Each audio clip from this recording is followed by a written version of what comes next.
Hey everyone, welcome back to the channel. We're Week Speak News, and this is your weekly news roundup, where we break down the biggest stories from around the world in under 5 minutes. Let's dive right in. This week started with major developments in the Middle East. Israel launched targeted airstrikes on Iranian nuclear sites. The Israeli government says the strikes were meant to stop Iran's nuclear program, while Iran reports serious damage. Both sides are warning of potential escalation. And as that unfolded, world leaders gathered for the G7 summit in Canada. The crisis topped the agenda, along with inflation, trade tensions, and a push by the U.S. to cut auto import tariffs. Markets are watching closely as oil prices surge. Back home, Washington, D.C. saw two very different sides of America this week. First, the huge U.S. Army 250th anniversary parade rolled through the Capitol. President Trump was front and center, celebrating both the Army and his own 79th birthday.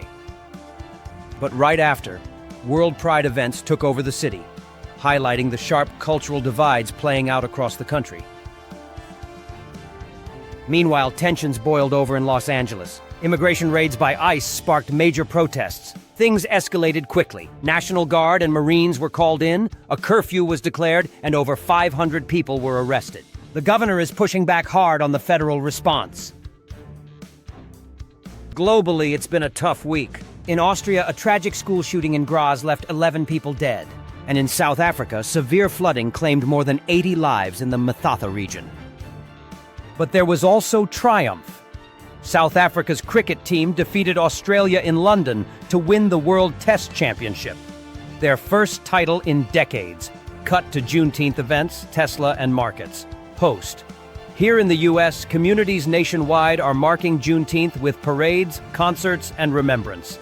And on Wall Street, investors are bracing for the Federal Reserve's rate decision next week. Host. Plus, some tech buzz. Tesla may roll out its first robo-taxi service in Austin as early as this weekend. Definitely something to watch. Before we go, sports fans, the FIFA Club World Cup is underway in Atlanta, bringing together top teams from around the world. And the Travelers' Championship is teeing off in Connecticut, with a $4 million prize on the line.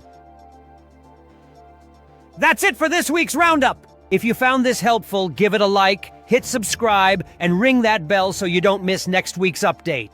Thanks for watching. Stay informed and stay safe.